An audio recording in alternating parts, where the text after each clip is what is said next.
भूत, प्रेत, आत्मा, पिशाच इन सब से भले ही हम सबको डर लगता हो, लेकिन हमेशा इनके बारे में जानने की क्यूरियोसिटी रहती है। पर क्या हो जब ये काल्पनिक चीज़ें सच में आपके सामने आकर आपको परेशान करने लग जाएं? हमने कभी न कभी किसी इंसान या उसके पूरे परिवार के शापित होने की कहानी कहीं न कहीं सुनी और पढ़ी है। लेकिन क्या होता है जब उन घटनाओं पर किसी फिल्म को बनाया जाता है? ऐसी घटनाएं जो अभिशाप हो सकती हैं। कुछ ऐसी ही फिल्मों ने बुरी आत्माओं को अपनी तरफ आकर्षित किया, जिनकी कहानियां वास्तव में आपको सोचने पर मजबूर कर देती हैं। 1973 में रिलीज हुई द एग्जॉर्सिस्ट नॉवल पर आधारित फिल्म थी। इस फिल्म में रोनाल्डो नाम के बच्चे के साथ हुई सच्ची घटनाओं को दिखाया गया था। ये अपने वक्त की एक ऐसी फिल्म थी जो इतनी डरावनी थी जिसके कारण फिल्म देखते वक्त कुछ लोग बेहोश हो गए, एक आदमी को हार्ट अटैक आ गया और तो और उसी वक्त एक लेडी का मिसकैरेज भी हो गया था। इस मूवी को बनाते टाइम कुछ ऐसी घटनाएं हुई जिसकी वजह से ऐसा माने जाने लगा जैसे कोई बुरी ताकत इसे पूरा नहीं होने देना चाहती। कहते हैं बुरी चीजें पहले आपको साइन देती हैं। ऐसा ही कुछ इस मूवी के साथ हुआ। जब इस फिल्म की शूटिंग स्टार्ट हुई उसके कुछ दिन बाद ही फिल्म सेट पर रहस्यमय तरीके से आग लग गई और पूरा सेट बर्बाद हो गया। लेकिन चौंका देने वाली बात यह थी कि जिस रूम में फिल्म के एग्जॉर्सिज्म की प्रक्रिया को फिल्माया जा रहा था, उस बेडरूम और वहां मौजूद किरदारों को एक आंच तक नहीं आई। रेकन मैकलेन की मां का किरदार निभाने वाली महिला का एक सीन की शूटिंग के दौरान सेफ्टी हार्डनेस की काम न करने से एक्सीडेंट हो गया और वो बुरी तरह जख्मी हो गई, और इस सीन को फिल्म में इसी तरह लिया गया जिससे ये सीन और दर्दनाक बन जाता है। इस फिल्म को बनाने में गलती के साथ साथ 2 मौतें भी हुई। इसमें अभिनय करने वाले 2 कलाकार इस फिल्म के रिलीज होने से पहले ही रहस्यमय तरीके से मर गए।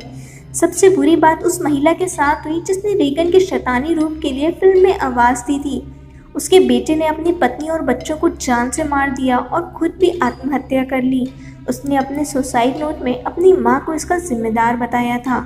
एग्जॉर्सिस्ट की पोस्ट प्रोडक्शन एडिटिंग 666 पर हुई। 666 शैतान का नंबर माना जाता है। द एग्जॉर्सिस्ट आज भी सबसे डरावनी फिल्मों में सबसे पहले नंबर पर है। 1968 में रिलीज हुई रोज़मेरी बेबी हॉलीवुड की क्लासिक हॉरर फिल्म में से एक है। फिल्म की कहानी शैतानों के राजा लूसीफर के इर्द गिर्द लिखी गई है। फिल्म के डायरेक्टर का कहना था कि फिल्म की शूटिंग के दौरान उन्हें बहुत सी धमकियों वाली चिट्ठियां मिलती थीं, जिसमें से एक में लिखा था विलियम किसी ऐसी बीमारी का शिकार होंगे जिसका कोई इलाज नहीं होगा। और फिल्म की शूटिंग खत्म होने के बाद ठीक ऐसा ही हुआ। विलियम को एक बीमारी हो गई जिसकी वजह से आधे से ज़्यादा टाइम वो हॉस्पिटल में रहते थे।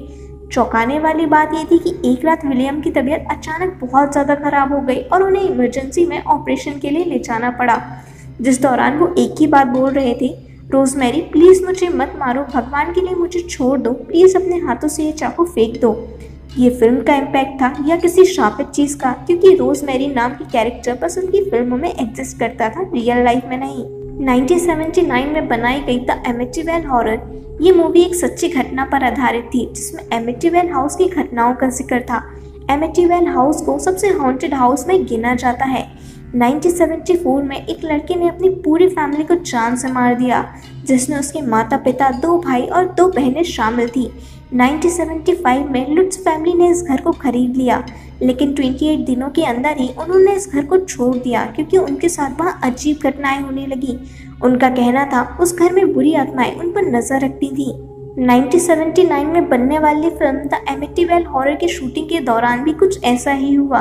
मूवी के लीड में जिस एक्टर ने काम किया वो शूटिंग के दौरान इसी घर में शिफ्ट हो गया था। फिल्म की स्क्रिप्ट याद करते वक्त वो कई बार बेहोश हो जाता था और हर रात 3:15 पर उसकी नींद खुल जाती थी। ये वही टाइम था जब इस घर में उस लड़की ने अपनी फैमिली को जान से मारा था। चौंका देने वाली बात यह थी कि जब दूसरी बार 2005 में इस मूवी का रीमेक बना तो पूरा क्रू भी इसी वक्त उठ जाया करता था। 2005 में फिल्म की शूटिंग शुरू होने से पहले एमिटीवेल हाउस के पास एक फिशरमैन की लाश भी मिली थी। इस खबर को छुपाने की कोशिश भी की गई, लेकिन आप जानते हैं ऐसी न्यूज़ आग की तरह तेजी से फैलती है। सबसे डरावना किस्सा घर के ओनर लुट्स फैमिली के साथ जुड़ा है। 1979 में जब ओरिजिनल फिल्म को बनाया गया तब शूटिंग स्टार्ट होने के एक दिन पहले कैथी लुट्स की अचानक डेथ हो गई, और जब 2005 में इस मूवी का रीमेक बनने वाला था तब उनके हस्बैंड की कार एक्सीडेंट में डेथ हो गई थी। अटक एक ऐसी मूवी जिसका नाम लेना भी हॉलीवुड में कर्ज की तरह देखा जाता है, जिसकी शूटिंग कभी स्टार्ट ही नहीं हो पाई। इस फिल्म की स्टोरी जॉन बेलुशी को काफी पसंद आई थी, लेकिन शूटिंग शुरू होने के ठीक एक हफ्ते पहले जॉन की लाश एक होटल में मिली। पहले पुलिस को लगा कि ड्रग के ओवरडोज की वजह से ऐसा हुआ है, लेकिन बाद में ये बात सामने आई कि जॉन के दोस्त स्मिथ ने उनकी जान ले ली थी, जिसका रीजन आज तक पता नहीं चला। बाद में फिल्म के मेन लीड के लिए कॉमेडियन किन्सन को सिलेक्ट किया गया। 8 दिन की शूटिंग के बाद किन्सन शूटिंग से ब्रेक लेकर वेकेशन मनाने दूसरी सिटी चले गए। जिस होटल में वो थे, उन्होंने वहां से कूदकर अपनी जान दे दी। होटल के लोगों का कहना था किन्सन खुद से बात करते रहते थे, जैसे कोई साया उनके साथ हो।